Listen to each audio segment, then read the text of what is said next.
நம் தேவனாகிய இயேசு கிறிஸ்துவினால் உங்களுக்கு கிருபையும் சமாதானமும் சந்தோஷமும் உண்டாவதாக. இன்னைக்கு பார்க்க போற வேத பகுதியில் இருக்கிற ஒரு வசனம் 2 அதிகாரங்கள்ல ஒரே மாதிரியா ரிப்பீட் பண்ணப்பட்டிருக்கு, ஒரு சின்ன மாற்றத்தோட. அதை வைத்து தியானிக்க போறோம். அதற்குரிய வேத வசனங்கள் 1 கொரிந்தியர் 6வது அதிகாரம் வசனம் 12, 1 கொரிந்தியர் 10வது அதிகாரம் வசனம் 23, 1 Corinthians chapter 6 verse 12, 1 Corinthians chapter 10 verse 23. முதலாவது 1 கொரிந்தியர் 6வது அதிகாரம் 12வது வசனம் பார்க்கலாம். எல்லாவற்றையும் அனுபவிக்க எனக்கு அதிகாரம் உண்டு, ஆகிலும் எல்லாம் தகுதியாய் ஈராது. எல்லாவற்றையும் அனுபவிக்க எனக்கு அதிகாரம் உண்டு, ஆகிலும் நான் ஒன்றிற்கும் அடிமைப்பட மாட்டேன். இந்த வசனம் அப்படியே 1 கொரிந்தியர் 10வது அதிகாரம் 23வது வசனத்துல ஒரு சின்ன மாற்றத்தோட கொடுக்கப்பட்டிருக்கு.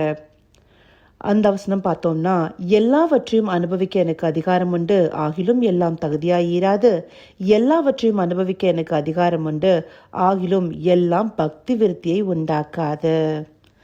இந்த வசனம் ஒரு பொதுவான மைய கருத்தை கொண்டு வருது. எல்லாவற்றையும் அனுபவிக்க எனக்கு அதிகாரம் உண்டு. இது நம்முடைய சுயாதீன நிலையை குறிப்பிடுது.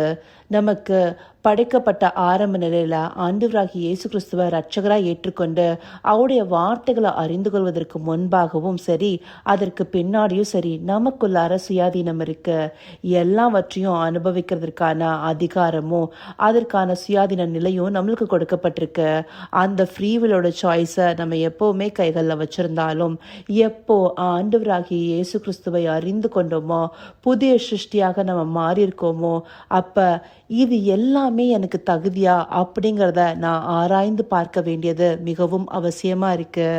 இப்போ இந்த 1 கொரிந்தியர் 6வது அதிகாரத்தில் இருக்கிற பகுதி எடுத்துட்டோம்னா, கொரிந்திய சபையில சின்ன சின்ன விஷயங்களுக்கும் வழக்குகளை உண்டாக்கி ஆலோசனை சங்கங்களுக்கும் சபைகளுக்கும் போய் அதை ஒரு பெரிய பிரகடனப்படுத்தி அவங்களும் அநியாயம் செஞ்சு அவங்களுக்குள்ள இருக்கிற சகோதரருக்கும் அநியாயம் பண்ண வைக்கிறாங்களே அப்படின்னு சொல்லி பவுலடியார் சொல்லி, அநியாயக்காரர் யாரும் தேவனுடைய ராஜ்யத்தை சுதந்திரிக்கிறது இல்லைன்னு சொல்லி, இந்த மாதிரி என்ன காரியங்கள்லாம் நம்ம முன்னாடி பண்ணிட்டு இருந்தோம், வேசி மார்க்கத்தாரா, விக்கிரகாதனைக்காரரா, விபச்சாரக்காரரா, இப்படி திருடரா, பொருளாசைக்காரன்னு அநேக காரியங்கள், இவங்க யாருமே தேவனுடைய ராஜ்யத்தை சுதந்திரிக்கிறவங்க கிடையாது. அப்படி இருக்கும்போது நாம எப்ப ஆண்டவராகிய இயேசு கிறிஸ்துவனுடைய ரத்தத்தினால கழுவப்பட்டோமோ, அப்போ நாம இந்த சுயாதீனத்தை எதற்காக ஒப்பு கொடுக்கணுங்கிறத நம்ம ஆராய்ந்து பார்க்கணும் இல்லையா? அப்படி எல்லாவற்றையும் அனுபவிக்க நம்மளுக்கு அதிகாரம் இருந்தாலும், நாம எல்லாவற்றையும் நமக்கு தகுதி இல்லைன்னு அறிந்து கொண்டு நாம என்ன செய்யணும்? எதற்குமே அடிமைப்பட்டு போகக்கூடாது. ஏன்னா பாவமானது நம்மளை எப்ப அடிமையாக்கி வச்சு நம்மளை ஆட்கொண்டு அது நம்மளை தவறான வழிகளில் விளப்பண்ணலான்னு பார்த்துட்டு இருக்கு. அப்படி நான் அந்த அதிகாரத்தை தவறான விஷயத்திற்கு யூஸ் பண்றதற்காக கிறிஸ்துவனுடைய சரீரத்துக்குள்ளார நம்ம வரல இல்லை, அதை நம்ம அறிந்து கொள்ளணும். அதே போல 1 கொரிந்தியர் 10வது அதிகாரத்தில் பார்த்தோம்னா, சிலர் விக்கிர ஆராதனைக்காரர்களா இருந்தாங்க. அப்படி விக்கிரகத்துக்கு படைக்கப்பட்ட உணவுகளை எடுத்துக்கொள்கிறதா இருந்தாலும் அப்படியான போஜனங்களை எங்க விளக்குறது, எங்க விளக்க வேண்டாம். ஏன்னா பூமியும் அதன் நிறைவும் கர்த்தருடையதுங்கிறத திருப்பி திருப்பி பவுலடியார் இந்த அதிகாரத்துல சொல்றாரு. அப்போ நாம எதை செய்தாலும் அது நம்மளோடு கூட இருக்கிறவங்களுடைய பக்திய இடரடைய பண்ணாம இருக்கிறபடி நம்ம பார்த்து கொள்றதுக்கு தான் இந்த வசனம் இங்க சொல்லப்பட்டிருக்கு. அதாவது 23வது வசனத்துல இங்கேயும் எல்லாவற்றையும் அனுபவிக்க எனக்கு அதிகாரம் இருக்கு, ஆனாலும் எல்லாம் தகுதியா இருக்காது.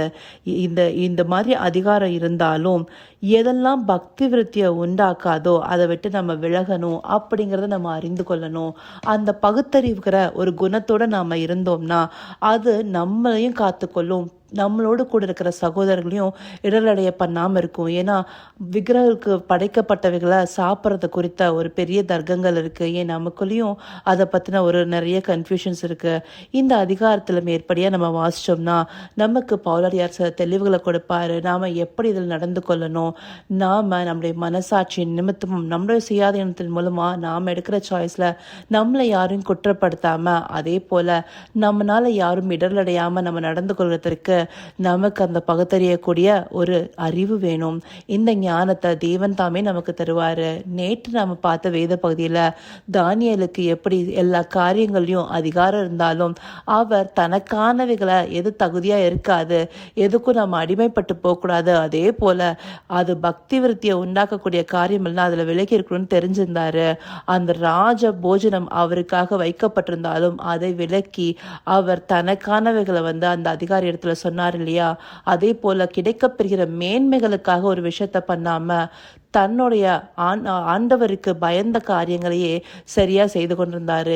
இந்தபடியான அவர் இயேசு கிறிஸ்துவின் காலத்திற்கு முன்பாகவே இந்த ஞானத்தோடு இருக்கும் போது நமக்காக ரத்தம் சிந்தி நம்மை மீட்டு கொண்டு புதிய சிருஷ்டியாக்கின தேவனுக்கு நாம எந்தபடியான ஒரு காரியத்தையும் தெளிவோடையும் சில விஷயங்களை நடந்து கொள்ளணுங்கிறத பகுத்து அறிந்து கொள்ளணுங்கிறதுக்காகவே இந்த வார்த்தைகள் இந்த வசனங்கள்ல குறிப்பிடப்பட்டிருக்கு.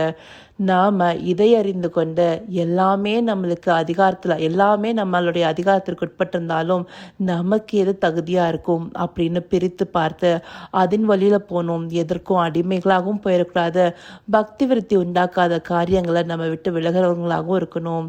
இப்படி செயல்படுவதற்காகவே நமக்கு இந்த வசனத்தை தேவன் காண்பிச்சிருக்காரு. அதற்காக அவருக்கு நன்றி தெரிவிப்போமா? கர்த்தாவே, தேவாதி தேவனே, உமக்கே இந்த வேலை நன்றி செலுத்தினோம் ராஜா. அப்பா, எல்லாவற்றையும் அனுபவிக்க எங்களுக்கு அதிகாரம் இருந்தாலும் எங்களுக்கு எது தகுதியா இருக்கும், எங்களுக்கு எது தகுதியா இருக்காதுங்கிறத அறிந்து கொள்கிற ஞானத்தை கொடுங்க ராஜா. அப்பா, எங்கள் காரியங்கள்னால் நாங்கள் ஒன்றிலும் அடிமைப்பட்டு போகாதவர்களாய் எங்களை காத்துக்கொள்ளணும் தகப்பனே. அதே போல எங்களுடைய செயல்களால் அப்பா யாரையும் இடரடைய பண்ணாத அளவுக்கு எங்களுக்கு நடந்து கொள்கிற உணர்வும் வேண்டும் தகப்பனே. அப்பா, அதற்கான ஞானத்தின் ஆவியும் உணர்வின் ஆவியும் அப்பா ஆலோசனை ஆவியும் எங்களுக்கு தந்துடலங்க தகப்பனே.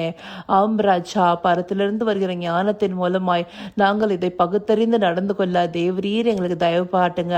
அப்படி நீங்க நடத்த போயிரு கிருபைக்காய் நன்றி. சகல துதி மகிமைகனம் யாவும் ஒருவருக்கே செலுத்தினோம். இயேசு கிறிஸ்துவின் மூலமாய் வேண்டிக் கொள்கிறேன் பிதாவே. ஆமென், ஆமென்.